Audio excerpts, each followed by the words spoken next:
Okay, this video, northbound 93 highway. In back of me, Wickiup, Wickenburg. I'm coming from Phoenix, but this direction, heading straight into Hoover Dam, into Boulder City, and eventually Las Vegas. Right now, this is super steep. I like to document this part of the highway because if you're in a semi-truck, you want to be careful. Right here, the curve going to the right, it actually doesn't curve inward like a NASCAR track. It leans to the outer area of the freeway, which leans your semi and your cargo, you know, whatever your trailer, towards the outside. So speed limit here in a car, you know, 800 miles an hour, but in a semi, if you keep it around 65 miles an hour, it's safe. And if you guys look ahead, these downhill slopes, you know, if you don't watch your brake or your speed, you know, you can get going 80 something miles an hour. And when you whip around the bottom here to the left, it can really make you sweat. So it's always best just to remain controlled. If you guys have been driving a long time, everybody drives differently when they go down a hill, up a hill, you know, shift. I'm in a new Peterbilt. It's got the 12-speed automated tranny. I got the biggest engine Cummins makes right under the hood.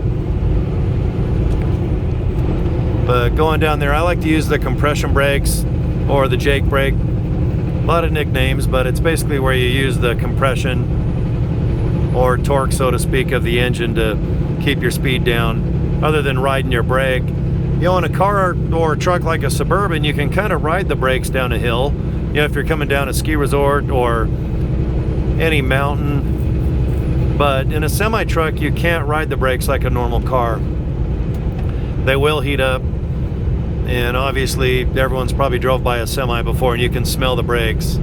They definitely will catch on fire. A lot of times when you see a semi-truck trailer, you know, burned to the ground, a lot of times it's at the bottom of a steep hill because the brakes will catch. They'll light up, and then the tires, once they catch on fire, it's really tough to put them out. And a trailer will burn to the ground, you know, 5-10 minutes, they'll go right to the ground. And you don't want to do that by riding the brakes. But anyway, see the sign right there? It said, high profile vehicles, please get in the left lane. Now, most semi-truck drivers never do that. And the reason why is we're going to go over the big $1 billion bridge that's over Hoover Dam.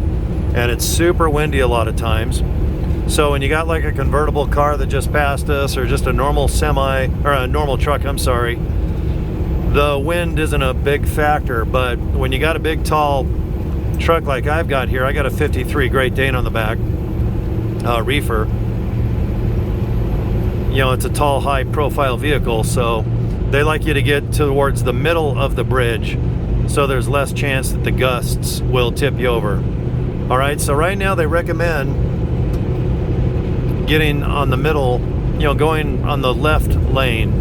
And they got 3 or 4 signs that say so, but see right there, it says high profile vehicles use left lane the next 2 miles. So right now, give her some throttle because we got to go uphill. Then once we're on top of the bridge, you can't really see much. They built the bridge kind of low key, but it's real nice. It's been open a year or two now, but it just goes straight over Hoover Dam, and it saves you like a half hour. You used to have to go down towards that area right there, and then you'd have to go over Hoover Dam going really slow.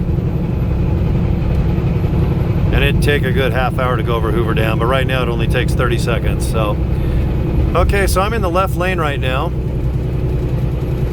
And I can see semi-trucks in back of me. They're all in the right lane. But, you know, just stay in the left lane. And if you're coming the opposite direction, there's tons of signs that say the same. It just says, high-profile vehicles, use the left lane the next couple miles. Okay, this is the brand new bridge, and you're not going to see a lot. If I was down below it, it's massive. It's super tall, state-of-the-art. And you can see people just walking to the side. But if I tilt my camera, you can see that's Hoover Dam right there below us. But anyway, just take your time, just go over. Even though it's windy, it's still fairly safe when you're in the inside lane. So just the far left lane when you go over the bridge.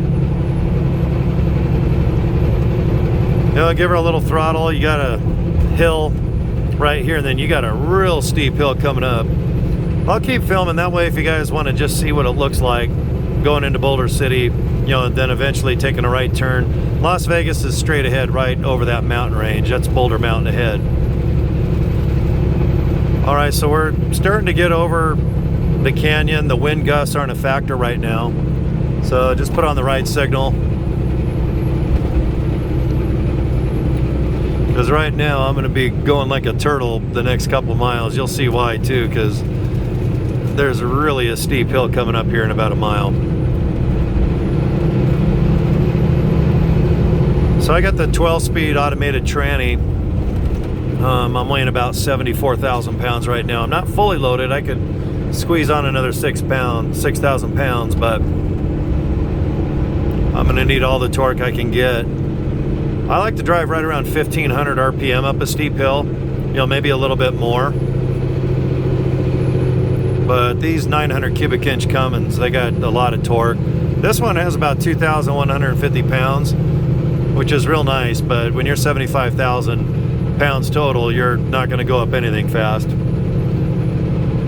But you can just see I'm in the right lane now. Hopefully you can still see out of the camera lens. I'm going right into the sun.